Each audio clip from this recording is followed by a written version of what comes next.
Hello, thank you for having me here. And I'm also really glad that from Elisa, Marcel's talk, it seems that we're not irrelevant yet in our jobs. So that's good because this talk is about people. Now, we're going to be talking about creating an inclusive workplace culture today. I'm Yenny Cheung, and I'm an engineering manager at Yelp in Hamburg, and I also lead the Women in Tech employee resource group at Yelp in Germany. To get started, let's start talking about this question. Why do we want diversity? You see, diversity is a pretty abstract concept, isn't it?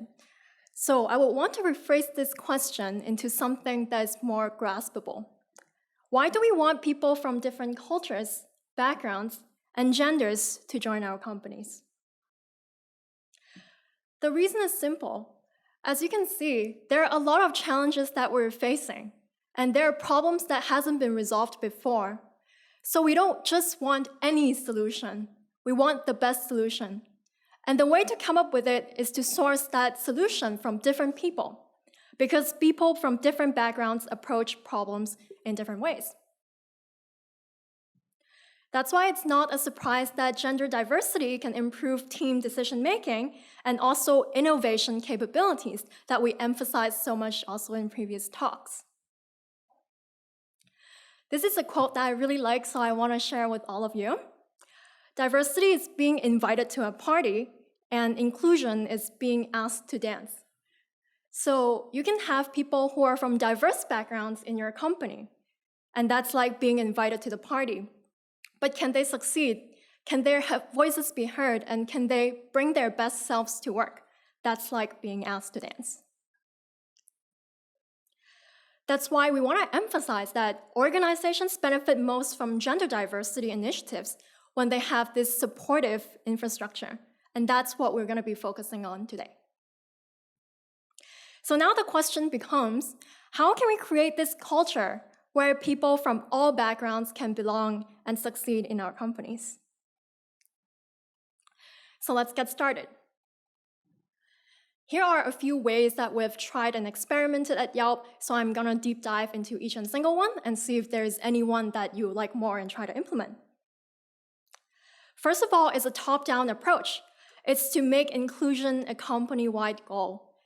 So if you want your employees to care about inclusion, we have to show that the company cares as well. So how do we do that? One of the core values at Yelp is play well with others. I really like that because it doesn't matter how well you can contribute by yourself. You work in a team. So the way we evaluate employees is to see how well they can work with a team and how well they can bring others up. And in fact, we have incorporated that into our engineering career levels. In terms of inclusion, we're focusing in 3 aspects: well-being, community, and championing. We want to know if people can help create an engaging and supportive environment for the team. We want to see if people can bring in diverse candidates in the pipeline.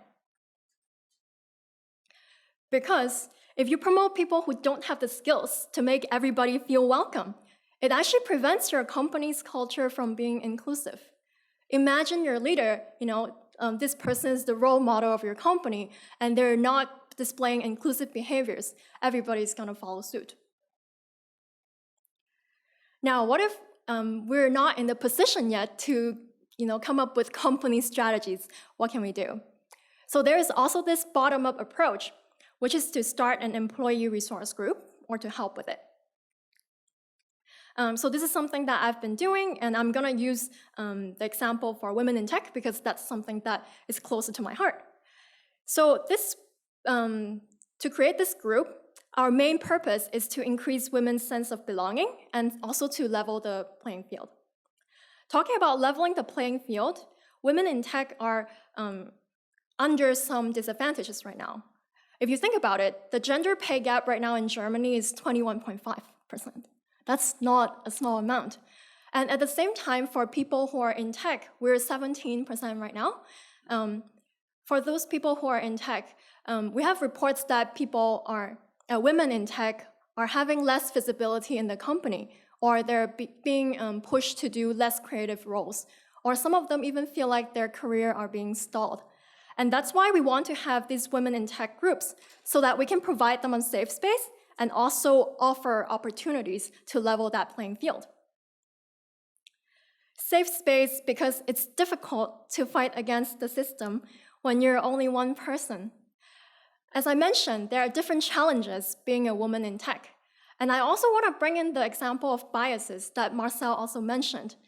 Remember the example about huskies and wolves? Actually, recently, Amazon did a machine learning algorithm that screens out resumes to include that into their hiring pipeline. And accidentally, they screen out all the women in the pipeline. And we're the snow in the case. No, gender is that feature. That there is a strong correlation that if you're a man, then it's more likely that you're in the field because we're only 17%. But as you can see, biases can go a long way, and these are challenges that we need to face on a day-to-day basis. And that's why with a safe space, we can talk about these issues, support each other, and try to overcome these challenges. At the same time, these groups can create networking and professional opportunities that can help increase women in tech's careers visibility. So we've organized a summit, internal summit, where we invited women speakers to talk about their work to try to increase their visibility. At the same time, with such a group, right, we can have a broader network when we bring in more people. So it's not only the Women in Tech's network, because each and every one of them also brings in a larger network of themselves. And hence, we want to target in that so that we can level the playing field. Now, after these two examples, what if I'm not in the position to start some strategies in the company and I probably couldn't start an employee resource group? How can we help? Mentorship. It's a great thing. We can provide members of underrepresented groups with role models and helping them with their career with your own experiences. I have had a great experience with mentorship. On the left here, Virginia, she's my mentor. She helped me out a lot when I first started leading projects, when I did my first public speaking talk, when I did interviewing, and right now when I'm transitioning into the management role, she really helped me out a lot. And the reason it's so valuable to me is because I know that I'm not alone in this. There is someone who has gone through that before. Now on the right, she's Gosum, and she's someone that I mentored at Yelp. She was an intern coming into Yelp, and I'm glad to say that she's now full-time with us, and she's doing really well on the team. So I hope she has also benefited some from the mentorship experience. Now, this is something that we talk about less, but in my opinion is more important. Sponsorship and mentorship, what's the difference? It's basically summed up in this comic. So I'll give you a second to look at it. And oftentimes, people from underrepresented background, they're over-mentored and under-sponsored, meaning that there are a lot of people who give them advice, but who actually give them the opportunity. There are several examples of how you can do it. For example, telling their managers that they have done an excellent job on something, lend them a book, or giving them the opportunity to work on something challenging. That's how you can help. Now, with a sponsor, women are much more likely to have their ideas endorsed, developed, and implemented. That's why I would like all of you to help out in this area. And think about the people you last suggested should work on projects, lend a book to, or even referred to work at your company. How many of these people are from an underrepresented background? If the answer is not too many, then that's something that we can work on together. Another thing that is interesting to talk about is fair recognition. Studies show that women's ideas are taken less seriously compared to men. That's why we want to make sure that recognition is fairly distributed. This actually doesn't only happen in tech, it also happens in politics. There is something called the amplification strategy at the White House. When a woman made a key point, other women will repeat that key point and giving credit back to its author so that it's more visible, so that it's heard. There is something that we use at Yelp called Yelp Love, because we believe that this also can be solved by technology. It's a simple app that you can send love to your colleagues, meaning a small token of appreciation.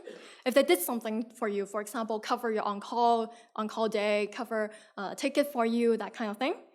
There's also an occasion when we use Yelp Love. That's when we launch a project. Why is that? Because in this case, when the project lead sends out an email with this love link, we're carefully counting who are the people that actually contributed in this project so that we don't miss out anyone. So instead of someone who is most visible in the company getting that credit, we want to make sure everybody who has worked on the project are fairly attributed. Now, last but not least is to speak up against racist, sexist, homophobic behaviors.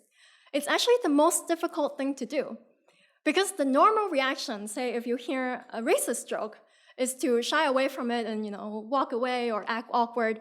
And I can understand that's normal situation, normal behavior. But imagine this situation when someone said a sexist joke and I was there. So think about in this situation, what would you do? It's probably more awkward for me to speak up than for you to speak up if you're a guy. Because you can leverage your privilege to help out and speak up and point out things that are not fair to others.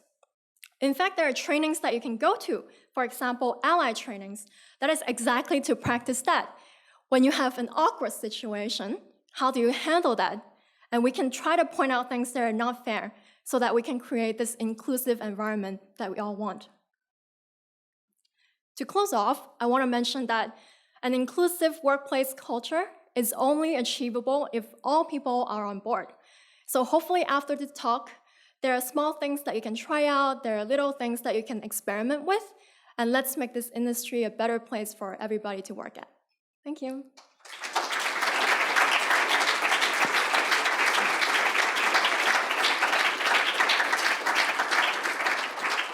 Thank you very much, Jenny. I think we have maybe time for one question, if anyone. I do not see anyone. So, okay, Jan, yes. Okay, this time without the microphone. Thanks a lot for the presentation. I think it was really great. So I believe this is a really important topic, and I want to contribute to this, and I want to raise awareness for this. But how do I avoid seeming like the person who talks on the behalf of an underrepresented group, which is basically what we're trying to avoid, right? Mm-hmm. It's like when I say women should be more proactive in IT. Like how do I avoid being exactly what I'm trying to speak up against? Mm-hmm. Yeah, I think that's a good point, and there's a fine line to walk, right? You don't want to talk over somebody. I don't know if there are people in your community who are leaders from the underrepresented group. Is it possible if you can work closely with them to figure out something that you can do in your community and to exert this influence? Because if you can work with them, you can better understand their needs if that's something that they want, and you can at the same time help out in this. For example, when I'm organizing this summit for women in tech, I also ask for help from our allies because the women in tech group is not just for women in tech, it's also for the allies, people who want to help out. So in this case, I find it pretty helpful to have other people who volunteer on this as well. So I believe you can do the same. Perfect. Thank you very much, Jenny.